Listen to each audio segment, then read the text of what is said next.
ایک سچی بات آپ کو بتاتا ہوں، اور وہ یہ ہے کہ اللہ بہت بڑا ہے اور وہ بہت طاقتور ہے۔ آپ کہیں گے کہ کسے معلوم نہیں؟ سب کو معلوم کہ اللہ بہت بڑا ہے، بہت طاقتور ہے۔ معلوم ہونے سے فائدہ نہیں ہو رہا ہے، یقین ہو جائے تب فائدہ ہو جائے، کیونکہ اس معاملے میں لوگوں کا عقیدہ بہت خراب ہے۔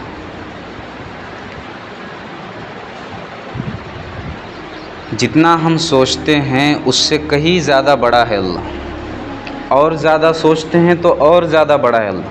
ہمارے سوچنے کی انتہا ہو سکتی ہے کہ اللہ یہاں تک بڑا ہوگا، شاید یہاں تک، اور ہماری سوچ کی ایک انتہا ہو سکتی ہے، لیکن اللہ اس سے بھی آگے۔ طاقت کی ہماری ایک انتہا ہو سکتی ہے، لیکن اللہ اس سے بھی آگے۔ اللہ اتنا بڑا ہے، اتنا بڑا ہے اور اتنا طاقتور ہے کہ اس کا کوئی مقابلہ نہیں کر سکتا ہے۔ ظاہر سی بات ہے، سمجھ میں آنے والی، ہم اس کے مخلوق کا مقابلہ نہیں کر سکتے طاقت کے مقابلے میں، تو اللہ کا کیا مقابلہ کریں؟ اس کی ایک چھوٹی سی مخلوق لے لیجئے، پانی، جس کی جو اس کی طاقت ہے، اس کی طاقت کا آج تک کسی نے مقابلہ نہیں کر پائے۔ اللہ اکبر! جب سمندر میں طوفان آتا ہے، ہزاروں ٹن مال لے کر چلنے والی کشتیاں انڈھیل جاتی ہیں اور ختم ہو جاتی ہیں۔ اور اس بات سے بھی آپ کو یقین ہو جائے گا، فرنگیوں نے، گوروں نے، انگریزوں نے چیلنج کیا تھا کہ ہم ایک کشتی ایسی بنائیں گے جس کا نام ٹائٹینک ہے، ایسی کشتی ہم بنائیں گے کہ کیسا بھی اگر سمندر میں طوفان آ جائے تو وہ ٹوٹ نہیں سکے گی۔ لیکن اللہ کا کرنا ایسا ہوا، جب ایک طوفان سے اس کا سابقہ ہوا تو دو حصوں میں تقسیم ہو گئی اور ختم ہو گئی، اتنے نیچے تک چلی گئی کیا وہ نکالنے سے بھی قاصر ہیں اس کو، اور کئی دن گزر گئے اس پر۔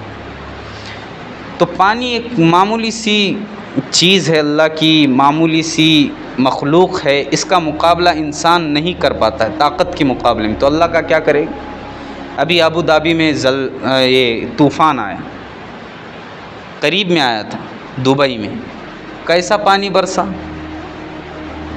جس کو دنیا کا خوبصورت ملک کہا جا رہا ہے، اور وہاں کے حکمراں کروڑوں اور اربوں پیسے وہاں کی خوبصورتی بڑھانے کے لیے خرچ کر رہے ہیں۔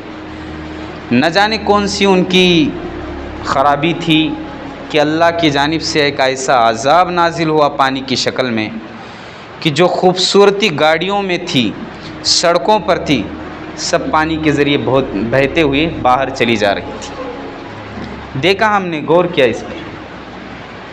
جب سیلاب آتا ہے اللہ کی طرف سے، شہر کیا شہر برباد ہو جاتے ہیں، کھڑی بلڈنگیں تباہ و برباد ہو جاتی ہیں۔ جب اس کے زمین کے نیچے سے سیلاب گزرنے لگتا ہے، اس بلڈنگ کے نیچے سے اس کے پائے کو کمزور کرنے لگتا ہے۔ تو ایک معمولی سی مخلوق ہے اللہ کی پانی، لیکن جب انتقام لینے پر آ جائے تو اس کی طاقت کا بھی ہم مقابلہ نہیں کر سکتے۔ اور ایک سمجھ لیجئے مثال کے طور پر ہوا، یہ بھی ایک اللہ کی معمولی سی مخلوق ہے، معمولی سی مخلوق ہے، لیکن انسان کا جینا مرنا اسی پر منحصر ہے۔ قوم عاد کو اپنی طاقت پہ بڑا ناز تھا، ایک قوم گزری ہے عاد، قوم عاد، اس کو اپنی طاقت پر بہت ناز تھا، اور ان کے قد بھی بڑے اونچے اونچے تھے۔ وہ لوگوں سے کہتے تھے، من اشد منا قوہ، کوئی ہے طاقت کے مقابلے میں ہم سے لڑنے والا، لاؤ سامنے، کوئی ہے تو صحیح، بتاؤ۔ لیکن جب وقت آیا نافرمانی کے بعد اللہ کا، تو اللہ نے ایک معمولی سی مخلوق ہوا کے ذریعے تباہ و برباد کر دیا۔ ارشاد ربانی ہے، فارسلنا علیہم ریحا صرصرا، ایسی تیز ہوا کو اللہ نے چلایا کہ انہیں پٹک پٹک کر تباہ و برباد کر دیا۔ اور جب دوسرے دن ان کی لاشوں کو دیکھا گیا تو کأنہم اعجاز نخل خاویہ، ایسا حال تھا جیسے کھجور کے تنے زمین پر لیٹے ہوئے رہتے۔ کبھی کبھار اگر کسی پیڑ کو زیادہ یہ پھل لگتے ہیں تو زمین پر کیسے لیٹ جاتے ہیں، ایسے لاشیں پڑی ہوئی تھی. اور کس نے تباہ کر دی؟ صرف اللہ کی ایک معمولی سی مخلوق ہوا، اس نے تباہ و برباد کر دیا. یمن کے بادشاہ کو اپنی حکومت پر ایک زمانے میں بڑا ناز تھا، اس نے ارادہ کیا کہ کعبۃ اللہ کو ختم کر دوں گا اور یہاں پر کعبہ بناؤں گا یمن میں. اس ارادے سے ہاتھیوں کو لے کر اپنے لشکر کے ساتھ کعبۃ اللہ کو ڈھانے کے لیے، گرانے کے لیے چلا گیا. انتقام لے سکتے تھے تو اللہ فرشتوں کو اتار سکتے تھے، لیکن معلوم ہے کہ ایک ادنا سا مخلوق اللہ کی وہ کام کر جاتی، انسان اس کی طاقت کا مقابلہ نہیں کر سکتا. ابابیل کو بھیجا، چھوٹے چھوٹے پرندے تھے، انہوں نے ویسے ہاتھیوں کو اور ویسے انسانوں کو ختم کر دیا. تو ہم اللہ کی ایک ادنا سی مخلوق کا مقابلہ نہیں کر سکتے طاقت کے مقابلے میں، تو اللہ کا مقابلہ کر پائیں گے؟ ہرگز نہیں کر پائیں گے. چلو اور ایک بات مثال کے طور پر سمجھنے کے لیے، مٹی ہے، زمین ہے، ایک اللہ کی مخلوق ہے. 1992 میں کیا ہوا یاد ہے نا؟ کلاری کا زلزلہ. اس زمین نے 12 جھٹکوں کے ذریعے سے کئی محلات جو کھڑے ہوئے تھے زمین میں لے کر چلی گئی. کسی کی طاقت بچا پائی اس کو؟ نہیں بچا پائی. تو ایک معمولی سی چیز زمین، مٹی، جب ہم اس کی طاقت کا مقابلہ نہیں کر سکتے ہیں تو اللہ کی طاقت کا کیسے مقابلہ کر پائیں؟ دیکھا نا مشاہدہ اس کا. اور دیکھ، ہم تو نہیں تھے، جنہوں نے دیکھا وہ آج بھی افسوس سے اپنے ہاتھ ملتے ہیں اللہ نے اس وقت کیسے بچایا ہمیں پتہ نہیں، ورنہ تو ہم بچنے کے قابل نہیں. اور اس زمانے سے، اس دور سے لے کر آج تک جو لوگ گزرے ہیں انہوں نے آج تک شاید ابھی ترقی کے دہانے پر چڑھ رہے ہوگے، ورنہ تو ابھی بھی وہ ترقی پر صحیح سے آئے نہیں. کون آیا؟ ابھی گھروں کے سامنے جو گورنمنٹ نے گھر بند کر دیا تھا، اب تھوڑے تھوڑے وہ لوگ آگے گھر بڑھا رہے ہیں، ورنہ تو کیا تھا، اب تک صرف کھانے پینے میں ہی صرف ہو رہا تھا. تو مٹی نے جب اپنی طاقت کو بتایا تو اس طاقت کا مقابلہ انسانوں نے نہیں کر پایا. جب یہ اللہ کی چھوٹی سی مخلوق کی میں باتیں کر رہا ہوں، ان کی طاقت کا ہم مقابلہ نہیں کر سکتے ہیں، تو اللہ کی طاقت کا ہم ہرگز مقابلہ نہیں کر سکتے. وہ بہت بڑا ہے، بے انتہا بڑا ہے. بس اس سلسلے میں ہمارا عقیدہ خراب ہے کہ ہمارا عقیدہ جیسے بننا چاہیے کہ اللہ طاقتور ہے، سب کچھ کر سکتا ہے. اس سلسلے میں ہمارا عقیدہ خراب ہے. ہم یہ تو ماننے کے لیے تیار ہیں کہ اللہ طاقتور ہے، لیکن یقین نہیں کہ اس کی طاقت کیسی ہے. یہ تو ماننے کے لیے ہم تیار ہیں کہ اللہ عظیم ہے، بڑا ہے، لیکن اس کی بڑائی اور کبریائی کتنی بڑی ہے، اس سلسلے میں ہمارا عقیدہ بگڑا ہوا. بہرحال جب اللہ طاقتور ہے اور سب سے بڑا ہے تو زمین پر کس کی چلے گی؟ آپ نے دیکھا ہوگا گھر میں جو مال کے اعتبار سے اور عہدے کے اعتبار سے بڑا رہتا ہے، گھر میں اس کا چلتا ہے. ملک میں جس کے پاس مال طاقت زیادہ ہے اس کی چلتی ہے، اسی کی چلے گی نا، اسی کی چلے گی. جب معلوم چلی یہ بات کہ زمین پر اللہ کے علاوہ کوئی اور بڑا اور طاقتور نہیں ہے، تو زمین پہ اب کس کی چلنی چاہیے؟ اب بولو نا، کس کی چلنی چاہیے؟ بزرگ کس کی چلنی چاہیے؟ اللہ کی چلنی چاہیے. اللہ کے علاوہ کسی اور کی نہیں چلے گی. جب یہ بات کھل کر سامنے آ گئی کہ زمین پر اگر کسی کا چلتا ہے تو ہم نے ہمارے آنکھوں سے دیکھا ہے طاقتوروں کا چلتا ہے، عہدے داروں کا چلتا ہے، جس کے پاس حکومت کی باغڈور ہے اس کا چلتا ہے. اور جب ہم نے غور کیا اس زمین پر تو ہر اعتبار سے طاقتور میرا اللہ ہے، حکومت اسی کے پاس ہے، ہر چیز اسی کے پاس ہے. تو زمین پر کس کا چلنا چاہیے؟ یہ آتی جاتی تھوڑی دن کی حکومت سے کچھ نہیں ہوتا ہے. اصل حکومت اللہ کی ہے اور یہ قائم اور یہ دائم رہے گی. جب اس کی حکومت چلنی ہے تو مرضی بھی اسی کی چلنی ہے. اب مرضی بھی اسی کی چلنی ہے، چاہے اچھا ہو جائے یا ہمارے منشے کے خلاف ہو جائے، ہمارے مرضی کے خلاف ورزی کوئی کام ہو جائے، سب کس کے منشے سے ہوگا؟ اللہ ہی کے منشے سے ہوگا.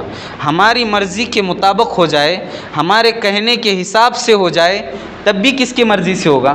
اللہ ہی کی مرضی سے ہوگا. آپ کو معلوم ہے حضرت آدم علیہ السلام کی خواہش تھی کہ میں جنت میں ہمیشہ رہوں گا. جنت میں ہمیشہ رہوں گا، لیکن اللہ کی یہ خواہش تھی کہ اس کو دنیا میں اتارنا ہے، اس کو دنیا میں لے کر جانا ہے۔ شیطان آیا، دانا کھانے پر مجبور کر دیا، یہ تو سارے بہانے ہیں، لیکن اللہ کو زمین پر لانا ہے۔ اب دیکھیے دانا کھا لیا، اللہ نے زمین پر حضرت آدم کو اتار دیا، تو منشا کس کا پورا ہوا؟ اللہ کا چاہنا پورا ہوا یا آدم کا چاہنا پورا ہوا؟ مرضی کس کی پوری ہوئی؟ اللہ رب العزت کی پوری، کیونکہ اللہ کا چاہنا آدم کو زمین پر اتارنا تھا، اور آدم کا چاہنا جنت میں رہنا تھا، اور وہ ہوا نہیں پورا، بلکہ کس کا کہنا پورا ہوا؟ اللہ رب العزت کا کہنا پورا ہوا۔ ایسے سینکڑوں مثالیں ہیں جو ہمارے سامنے شاہد ہیں۔ حضرت نوح علیہ السلام وقت کے نبی گزرے ہیں، اور جلیل القدر نبی گزرے ہیں۔ ان کے ایک بیٹے اللہ کی نافرمانی کی وجہ سے راہ حق سے بھٹک گئے۔ جب پانی کا سیلاب آیا، اس وقت حضرت نوح علیہ السلام نے اپنے بیٹے سے کہا، یا بنی ارکب معنا، اے میرے پیارے بیٹے کشتی میں سوار ہو جا، بچ جائے گا، کشتی میں سوار ہو جا، بچ جائے گا۔ اس نے بات کو سنی انسنی کر دی، نہیں مانا اور چلا گیا، جیسے آج کل کا ماحول ہے۔ اگر باپ دیندار ہے، دین کی کشتی کی باغ ڈور کو سنبھالا ہوا ہے، وہ بھی کہتا ہے اپنے بیٹوں سے، یا بنی ارکب معنا، آ جا صحیح راستے پہ، میں چل رہا ہوں مسجد کی طرف، تو بھی چل۔ یہ شراب کی بوتل یہ غلط چیز ہے، چھوڑ دے اس کو، باپ کہہ رہا ہے۔ یہ جوئے بازی، سٹے بازی، پتے بازی، یہ سارے غلط راستے ہیں۔ یا بنی ارکب معنا، آج صحیح سواری پر ہم سوار ہو جاتے ہیں اور صحیح راستے پر چلتے ہیں۔ آج کل لوگ جیسا سن کے انسنی کر دیتے ہیں، ویسے ان کے بیٹے نے سن کے انسنی کر دیا۔ وحال بینہم الموج فکان من المغرقین، ایک ایسا طوفان آیا سیلاب کا اور چلا گیا اس کے۔ وقت کے نبی کا بیٹا جب آئی اللہ کی طاقت، تو وہ نبی بھی اپنے بیٹے کو بچا نہیں سکا۔ تو اللہ کی طاقت بڑی طاقت ہے، اس کے مرضی کے مطابق سب سارا کام ہوتا ہے۔ کون باپ سوچتا ہے کہ میرا بیٹا میرے سامنے ذلیل ہو جائے؟ کوئی نہیں سوچتا ہے۔ کوئی باپ ایسا نہیں سوچتا ہے کہ میرے بیٹے کو میرے سامنے کوئی حقیر کر دے، ہرگز نہیں سوچتا ہے۔ غلط راستے پر چلے، کوئی نہیں سوچتا ہے۔ لیکن اگر خدا کی مرضی آ جائے، وقت کے نبی کے بیٹے یا کے والد حضرت آزر کو بھی کوئی بچا نہیں سکتا ہے، تو آپ کہیے اللہ کی مرضی کے مطابق یہ عالم چل رہا ہے یا نہیں چل رہا ہے؟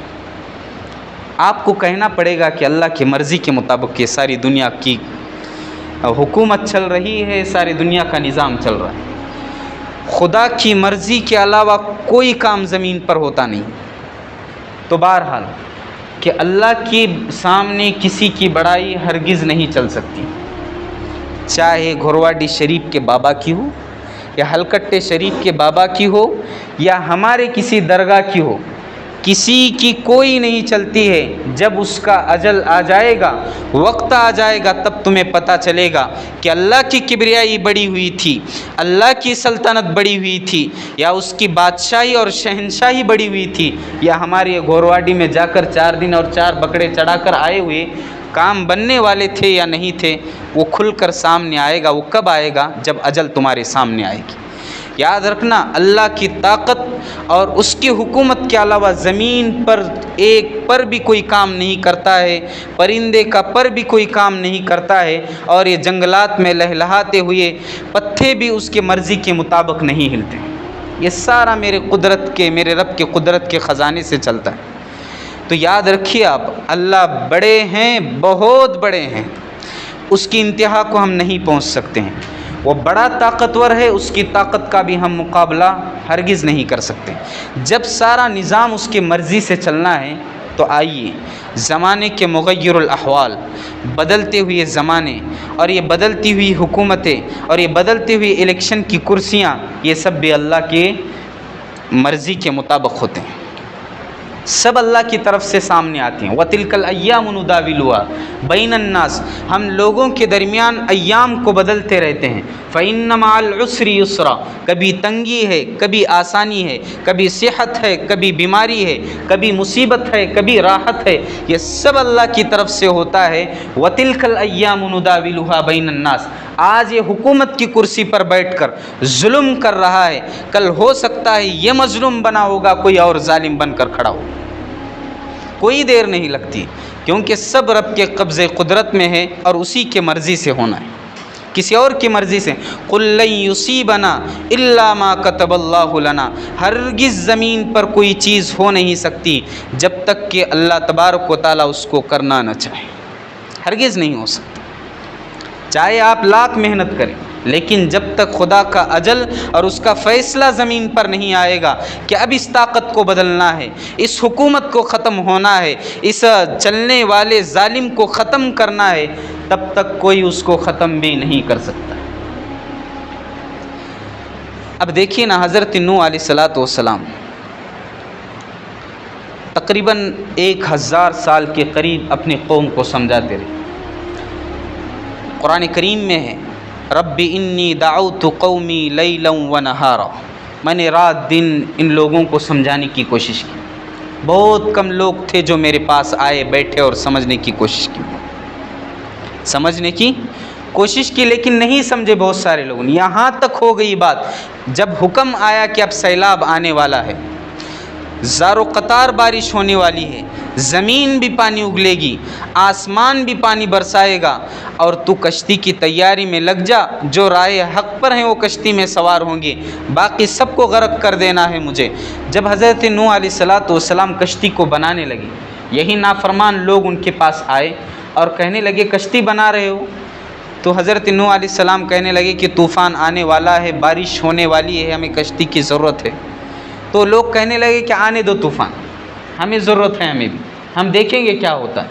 لیکن جب آیا انہوں نے دیکھا ہے، لیکن اس سے پہلے یہ بات انہوں نے کان کھول کر سن لی تھی اور سمجھ گئے تھے کہ إِن تَسْخَرُوا مِنَّا فَإِنَّا نَسْخَرُ مِنْكُمْ كَمَا تَسْخَرُونَ، کہ اگر تم آج مذاق اڑاتے ہو، کل دیکھو گے تمہارا مذاق اڑایا جائے گا۔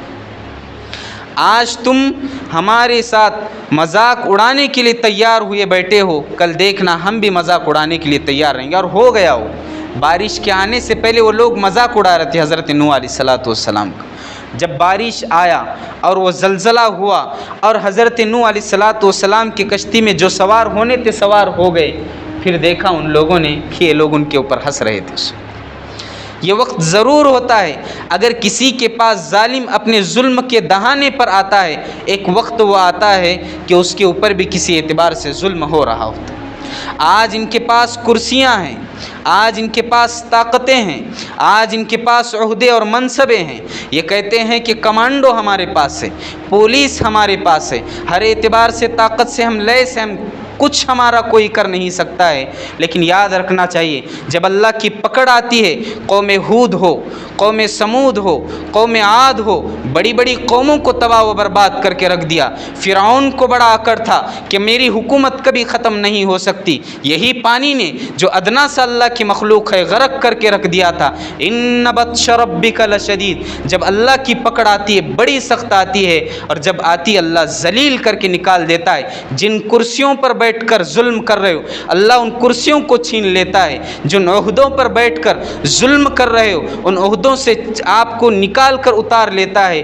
اللہ کے قبضے قدرت میں کیا نہیں ہے، سب اس کے منشے کے مطابق ہوتا ہے۔ لیکن بات اتنی ضرور ہے کہ جو کام اللہ کی مرضی کے مطابق ہوتا ہے وہ بندوں کے احوال کے اعتبار سے ہوتا ہے۔ وما اصابکم من مصیبت فبما کسبت ایدیکم ویعفو عن کثیر، یہ سارے کام جو الٹے ہمارے سامنے نظر آ رہے ہیں یہ ہمارے ہاتھوں کا کیا دھرا ہے۔ ہم نے اللہ کی نافرمانی میں دنوں کو گزار دیا، ایام کو اللہ کی نافرمانی اور سرکشی میں گزار دیا، ظالم حکومتیں ہم پر مسلط ہو گئی۔ اب دیکھنے میں آ رہا ہے کہ ہمارے معبود خانے کو گرا دیا جا رہا ہے، ہماری مسجدوں کو گرا دیا جا رہا ہے۔ یہ جو باتیں ہمارے سامنے آ رہی ہیں، کیوں ویران کر دیا آپ نے مسجد؟ سوال ہم سے ہے، کسی اور سے کیوں گلا کریں؟ یہ بات ضرور ہے کہ اللہ بڑا طاقتور ہے، لیکن آپ نے کیا کیا محنت اس کی؟ کوئی محنت نہیں کی۔ مرضی خدا زمین پر چلے گی، مسجدوں کو توڑا گیا، آپ نے دعا کے لیے ہاتھ بھی نہیں اٹھائے، کمال کی بات ہے، افسوس کی بات ہے نہیں، غلط کہہ رہا ہوں کہ میں بالکل صحیح بات ہے۔ تو جو زمین پر ہو رہا ہے یہ خدا کی مرضی سے ہو رہا ہے. یاد رکھنا یہ مرضی خدا ہمارے احوال کے اعتبار سے رہتی ہے. آزمایا جائے گا اس کے باوجود ہم کھڑے نہیں ہوں گے تو ایک دن کل قیامت کے دن ہمیں کھڑا کر دیا جائے گا کہ آزمانے کے باوجود یہ 15 اور 14 صدی کی قوم ہے جو بے حسی کی نیند میں سو رہی تھی اور کچھ نہیں کر سکتے تھے، کم از کم دعا بھی انہوں نے نہیں کی.